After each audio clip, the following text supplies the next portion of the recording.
Welcome to Soundarya vlogs. Hi எல்லாருக்கும் வணக்கம். இன்றைக்கி நம்ம என்ன பார்க்க போகிறோம்னா, இன்றைக்கி வந்து ஆடி அமாவாசை. பார்த்திங்கன்னா வந்து இருக்கிறதுலே 3 அமாவாசை ரொம்ப விசேஷமான அமாவாசை. ஆடி அமாவாசை, மகாலய அமாவாசை, தை அமாவாசை. இது 3த்துக்கும் பார்த்திங்கன்னா வந்து எங்கள் வீட்டில் இப்போ போய் மாமனார் வந்து திதி கொடுக்க போயிருக்கார் திருவையாறில் போய். பார்த்திங்கன்னா வந்து இன்றைக்கி வந்து நான் மத்தியானம் லஞ்ச் பண்ணலான் இருக்கேன். லஞ்சுக்கு பார்த்திங்கன்னா இன்றைக்கி நான் என்னென்ன பண்ணுறேன்னா, சாம்பார் வைக்க போகிறேன், அவரைக்காய் பொரியல் பண்ணிட்டு வாழைக்காய் வறுவல் பண்ண போகிறேன். இப்போ வாங்க எப்படி என்னென்ன பண்ணுறேன்னு பார்க்கலாம். பார்த்திங்கன்னா வந்து அதே மாதிரி சொல்கிறேன், சாமிக்கு நான் நெய்வேத்தியம் வைக்கிறதுக்கு சொல்லுவேன்ல, வெங்காயம் சேர்க்கக்கூடாது அப்படின்னு சொல்லுவேன்ல, அதே மாதிரி அமாவாசைக்கு வந்து பார்த்திங்கன்னா வந்து வெங்காயம் வெள்ளை பூண்டெல்லாம் சேர்க்கக்கூடாது. சேர்க்காமல் இன்றைக்கி நம்ம சமைக்கணும். இப்போ வாங்க எப்படி பண்ணுறதுன்னு பார்க்கலாம். அதுக்கு பார்த்திங்கன்னா வந்து ஃபஸ்ட்டு வந்து அடுப்பை நல்லா தொடச்சிடணும். பார்த்திங்கன்னா வந்து காலம்பரை வந்து சமைச்சு முடிச்சதுக்கப்புறம் ஆக்சுவலாக நான் நைட்டு படுக்கும்போது எப்போயும் டெய்லி அடுப்பு தொடச்சி வச்சுடுவேன். பார்த்திங்கன்னா வந்து இப்போ காலம்பரை சமைச்சோம்ல, சமைச்சதுக்கு அப்புறமும் அமாவாசைக்கு சமைக்கும்போது ரொம்ப சுத்தமாக இருக்கணுங்கிறதுனால அடுப்பை திரும்பவும் தொடச்சிட்டேன். இப்போ வந்து நம்ம என்னென்ன பண்ண போகிறோன்னா, நான் சொன்ன மாதிரி சாம்பார் பொரியல் எல்லாம் பண்ணிட்டு சேமியா பாயசம் பண்ண போகிறேன். அதே மாதிரி வடைக்கு வந்து பருப்பு ஊற வச்சுட்டேன். இப்போ வாங்க ஒன்று ஒன்றா எப்படி பண்ணுறேன்னு பார்க்கலாம். ஃபஸ்ட்டு பார்த்திங்கன்னா சாம்பார் வச்சிடலாம். ஆக்சுவலாக வந்து சாப்பிடாம வருவாங்கல்ல, காலம்பரந்து சாப்பிடாம இருக்கணும்ல, அதனால் வந்து விரதத்தினால நம்ம வந்து டக்குன்னு முடிக்கணுங்கிறதுக்காக நான் குக்கர்லேயே எல்லாம் வச்சிடுறேன். சாம்பாருக்கு வைக்கிறதுக்கு ஃபஸ்ட்டு துவரம்பருப்பை கழுவி எடுத்து வந்துட்டேன். அதில் கொஞ்சோண்டு மஞ்சள்தூள் சேர்த்துட்டு அதில் மிளகு கொஞ்சோண்டு சேர்த்துக்கலாம். சேர்த்துட்டு அதுலேயே சீரகம் கொஞ்சோண்டு சேர்த்துக்கலாம். அடுத்தது வந்து சாம்பாருக்கு தேவையான காய் கட் பண்ணிக்கலாம். நான் சொன்னதுனால வெங்காயம் போடாமல் தக்காளி காய் மட்டும் சேர்த்து இன்றைக்கி நம்ம பண்ண போகிறோம்.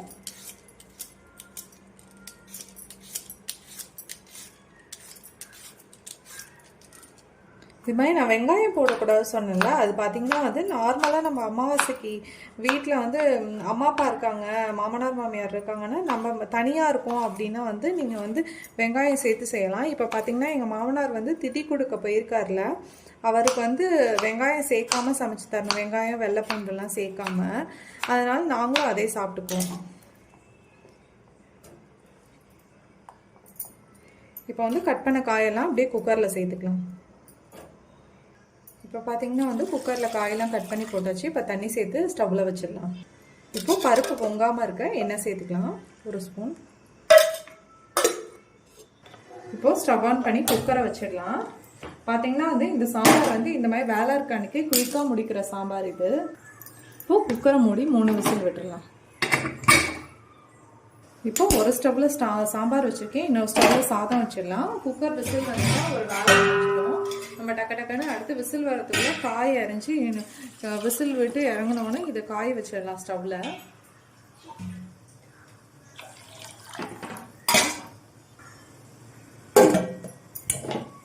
இப்போது 2 குக்கரும் விசில் வர்றதுக்குள்ள அடுத்து வந்து நம்ம காய் நறுக்கிடலாம், பொரியலுக்கும் வறுவலுக்கும். அடுத்து அவரைக்காய் பொரியல் சொன்னோம்ல, அதுக்கு வந்து அவரைக்காவை ஃபஸ்ட்டு க்ளீன் பண்ணி எடுத்துக்கலாம். பார்த்திங்கன்னா இந்த மாதிரி தோல் சீவுனா அவரைக்காயில் நார் வரும். அதை ஃபஸ்ட்டு இந்த மாதிரி பண்ணிவிட்டு அப்புறம் கழுவி எடுத்து கட் பண்ணிக்கலாம்.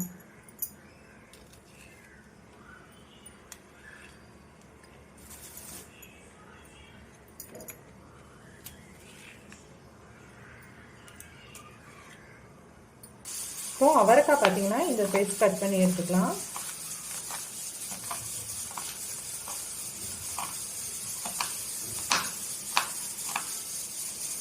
இப்போ பருப்பு பார்த்திங்கன்னா வந்து விசில் வந்துடுச்சு, 3 விசில். அதை இறக்கிட்டு அதே ஸ்டவ்வில் வந்து நம்ம அவரைக்காய் பொரி எடுத்து பாத்திரம் வச்சுக்கலாம். இப்போது ரைஸ் பார்த்திங்கன்னா அதுவும் விசில் வந்துடுச்சு நல்லா. இப்போ அதை இறக்கி வச்சுட்டு அந்த ஸ்டவ்வில் பால் வச்சுக்கலாம்.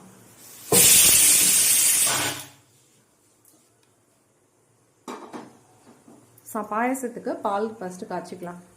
இப்போது பாத்திரம் நல்லா காஞ்சிடுச்சு, அதில் எண்ணெய் சேர்த்துடலாம். இப்போது அதிலே கடுகு உளுத்தம்பருப்பு சேர்த்துக்கலாம். இப்போது கடுகு பார்த்திங்கன்னா நல்லா வெடிச்சிருச்சு. அதில் வெங்காயம் சேர்க்கக்கூடாது சொன்னால அமாவாசைக்கு, அதனால் நான் ஒரே ஒரு பச்சை மிளகாய் மட்டும் சேர்த்துக்கிறேன். பச்சை மிளகாய் சேர்த்துட்டு இதில் நம்ம கட் பண்ணி வச்சுக்க காயை சேர்த்துக்கலாம்.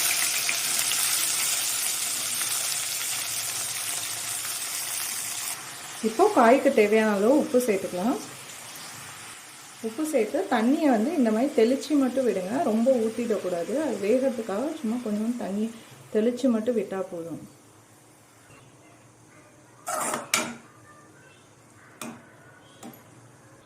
பார்த்திங்கன்னா வந்து ஸ்டவ் மீடியம் ஃப்ளேமில் வச்சு மூடி வச்சு காய் நல்லா வேகட்டும்.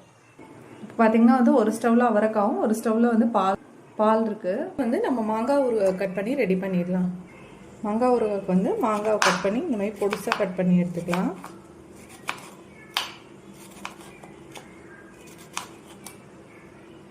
இப்போ ஊறுகாய் கட் பண்ணி ஒரு கிண்ணத்தில் சேர்த்துக்கலாம்.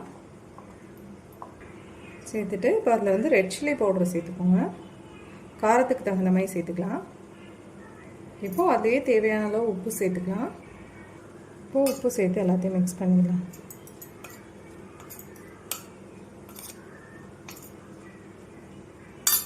இப்போது இதெல்லாம் மிக்ஸ் பண்ணி ஓரமாக வச்சிடலாம். இதில் தாளித்து கொட்டணும். தாளித்து கொட்டது பார்த்திங்கன்னா இப்போ ஸ்டவ்வில் வந்து அவரைக்காவும் பாலும் இருக்குல்ல, அதனால் கொஞ்சம் லேட்டாக இதில் தாளித்து கொட்டிக்கலாம். இப்போது சாம்பாருக்கு வந்து முருங்கைக்காவை கட் பண்ணி ரெடியாக வச்சுக்கலாம். குக்கரில் வந்து முருங்கைக்காய் கத்திரிக்காய்லாம் போடக்கூடாது, ரொம்ப குழஞ்சிடும். அதனால் இதை வந்து பாத்திரத்தில் தனியாக இது பண்ணணும். நான் அது காட்டுறேன் எப்படி பண்ணுறேன்னு. கட் பண்ணி இந்த கழுவுறதுனாலும் ஓகே தான், இல்லை கழுவிட்டு வந்து இந்த மாதிரி கூட கட் பண்ணிக்கலாம். நான் வந்து இந்த மாதிரி கட் பண்ணிவிட்டு கழுவுவேன் முருங்கைக்காவை. இப்போது அவரைக்காய் பார்த்திங்கன்னா இன்னும் 5 நிமிஷத்தில் ரெடி ஆகிடும். அதுக்குள்ளே வந்து நம்ம சாம்பாருக்கு ரெடி பண்ணி வச்சிடலாம். ஒரு பாத்திரம் எடுத்து அதில் வந்து சாம்பார் மிளகாய்த்தூள், குழம்பு மிளகாய்த்தூள் சேர்த்துக்கலாம். காரத்துக்கு தகுந்த மாதிரி சாம்பாருக்கு தேவையான உப்பு எல்லாத்தையும் சேர்த்துக்கலாம். இப்போது தண்ணி சேர்த்து மிக்ஸ் பண்ணி விடலாம். இந்த முருங்கைக்காவும் மாங்காய் நான் சேர்க்குறேன், அது வேகிற அளவுக்கு தண்ணி சேர்த்துக்கலாம். இப்போ இதுலேயே வந்து நம்ம கழுவி எடுத்து வந்தால் முருங்கைக்காவை சேர்த்துக்கலாம். இப்போது இதுலேயே மாங்காய் 2 பீஸ் சேர்த்துக்கிறேன். இப்போது அவரைக்காய் இறக்கி வச்சோன்னா இதை எடுத்து ஸ்டவ்வில் வச்சிடலாம். இப்போது அவரைக்காய் பார்த்திங்கன்னா நல்லா வெந்து தண்ணியெல்லாம் நல்லா வத்திடுச்சு பாருங்கள். நல்லா வெந்துடுச்சு அவரைக்காய், பார்க்கும்போதே உங்களுக்கு தெரியும். இப்போ வந்து அதில் தேங்காய் துருவல் சேர்த்துக்கலாம். இப்போது தேங்காய் துருவல் சேர்த்து ஒரு 2 நிமிஷம் இருக்கட்டும். ஒரு 2-3 நிமிஷம் இருக்கட்டும். கிண்டி விட்டு ஒரு 2-3 நிமிஷம் இருக்கட்டும். இப்போ பால் பார்த்திங்கன்னா காய்ச்சி வச்சு அதை இறக்கி வச்சுட்டு அதே ஸ்டவ்வில் வந்து ஒரு பாத்திரம் வச்சுக்கலாம். பாத்திரம் வச்சு சேமியா இருக்குல்ல, அதை லைட்டாக வறுத்துக்கலாம். இப்போ பாத்திரம் நல்லா காஞ்சிடுச்சு. அதில் கொஞ்சம் நெய் சேர்த்துக்கலாம். இப்போது நெய் நல்லா காஞ்சிடுச்சு. அதில் முந்திரி சேர்த்துக்கலாம். முந்திரி வந்து ஓரளவு கோல்டன் ப்ரௌன் ஆகட்டும். இப்போது கோல்டன் ப்ரௌன் ஆகிற ஸ்டேஜ் வரும்போது அதுலேயே உலர் திராட்சை சேர்த்துக்கலாம். இப்போது இது ஒரு தனி தட்டில் எடுத்து வச்சிடலாம்.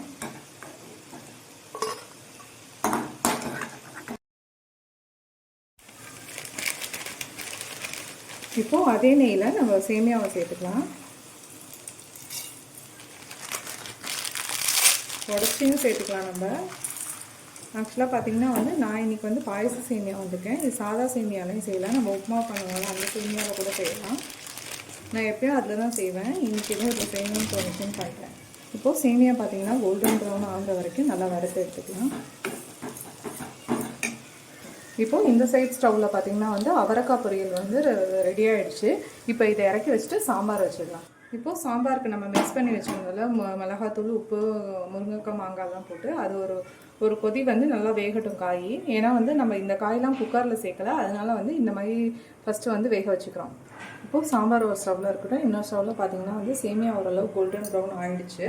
இப்போ வந்து இதை இறக்கி வச்சுட்டு அதை இறக்கி வச்சுட்டு அதே ஸ்டவ்வில் பால் வச்சுட்டு நம்ம சேமியா வறுத்து வச்சிருந்தோம்ல, அதை சேர்த்துக்கலாம் அந்த பாலில். ஏன்னா சேமியாவும் வேகணும்ல, அதனால்.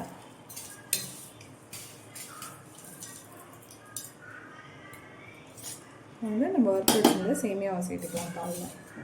இப்போ பார்த்திங்கன்னா வந்து சேமியா வேகட்டும். மேலே வந்து என்னென்னு பார்த்திங்கன்னா நெய் நம்ம சேர்த்தோம்ல, அந்த நெய் அப்படி இருக்குது பாலில் பாருங்கள். இப்போ நல்லாயிருக்கும் பாருங்கள் கிண்டி விடும்போது. இப்போது சேமியா நல்லா வேகட்டும்.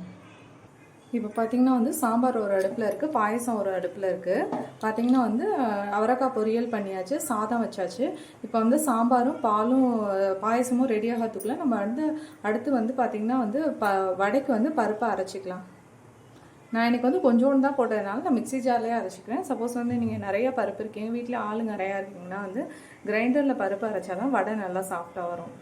இப்போது சாம்பாரில் பார்த்திங்கன்னா வந்து முருங்கைக்காவும் மாங்காவும் நல்லா வெந்துடுச்சு. இப்போ குக்கரில் வச்சு நம்ம பருப்பு, கேரட், சோளம் வச்சோம்னா அதை அப்படியே இதில் சேர்த்துக்கலாம்.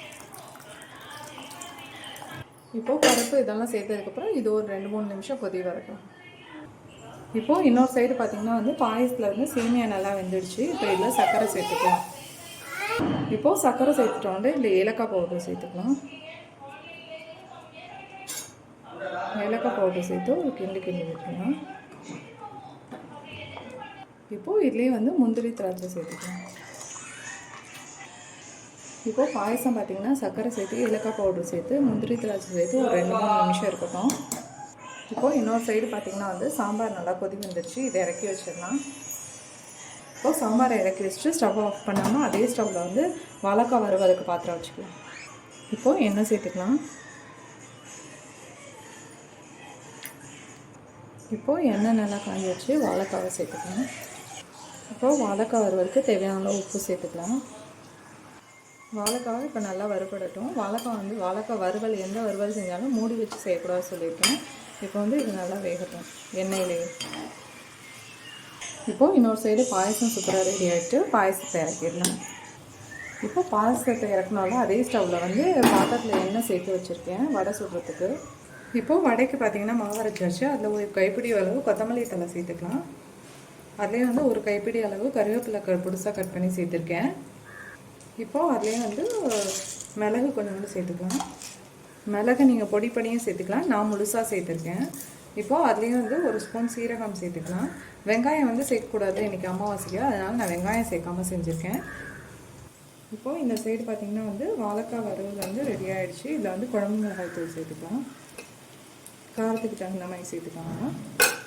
இப்போது மிளகாய் தூள் சேர்த்து கிண்டி விட்டு ஒரு 2 நிமிஷம் இருக்கட்டும். இப்போது வாழைக்காய் வறுவல் ரெடி ஆகிடுச்சு. இதை இறக்கி வச்சிடலாம். இப்போது வடைக்கு தேவையான அளவு உப்பு சேர்த்து நல்லா பிசைஞ்சு விட்டு எடுத்து வச்சுக்கலாம்.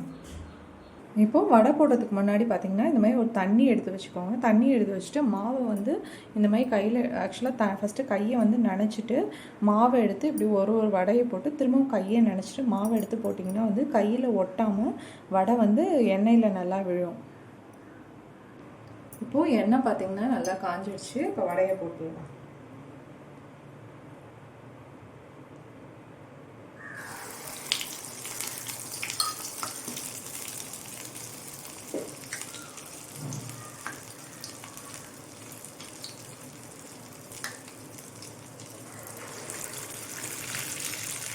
இந்த மாதிரி ஒரு வடையாக கையை நனைச்சிட்டு போடும்போது வடை வந்து ஒட்டாது. கையில் கீழே எண்ணெயில் வந்து நல்லா ஈஸியாக விடும்.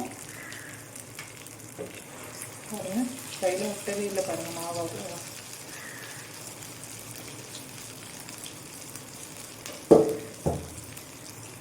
இப்போது வடை வந்து ஓரளவு வெந்துட்டுருக்கு. ஒரு சைடு வெந்ததுக்கப்புறம் இன்னொரு சைடு திருப்பி விட்டு அந்த சைடு வெந்ததுக்கப்புறம் எடுத்துக்கலாம். இப்போது வடை வெந்துகிட்டே இருக்கும்போது இன்னொரு சைடு வந்து பார்த்திங்கன்னா வந்து சாம்பாருக்கு தாளித்து கொட்டிடலாம். சாம்பாருக்கு ஊறுகாய் செஞ்சோன்னா அது ரெண்டுக்கும் நான் தாளிக்கிறது காமிக்கல, ரொம்ப டைம் ஆகிட்டே இருக்குங்க. அதனால் மாமனார் வந்து திருவையார் போயிட்டு வந்துட்டார். அடுத்து அவருக்கு சாப்பாடு பரிமாறணும். ஏன்னா காலம்பரையிலேருந்து சாப்பிடாமல் இருக்காங்கல்ல, அதனால் நான் கொஞ்சம் அவசரமாக பண்ணிகிட்டு இருக்கேனால நான் தாளிக்கிறதுலாம் காமிக்கலை. நீங்கள் தாளித்து கொட்டிக்கோங்க சாம்பார்லேயும் ஊறுகாலையும்.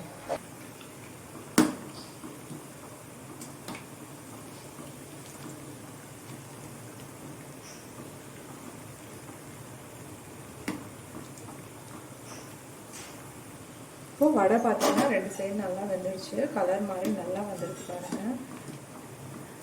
இப்போது எடுத்துடலாம்.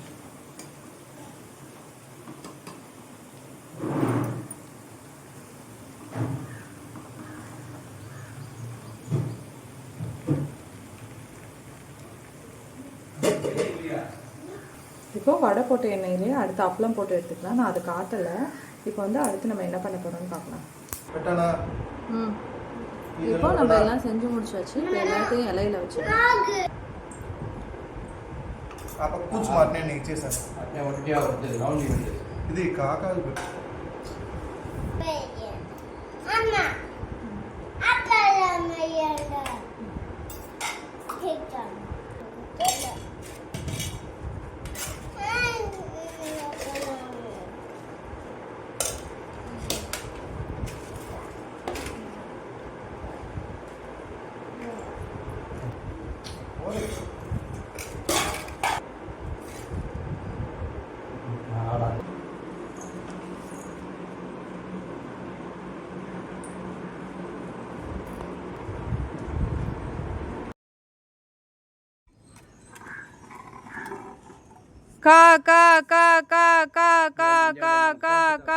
இப்போ பார்த்தீங்கன்னா வந்து எங்கள் வீட்டில் அமாவாசை சமையல் வந்து நல்லபடியாக முடிஞ்சிடுச்சு.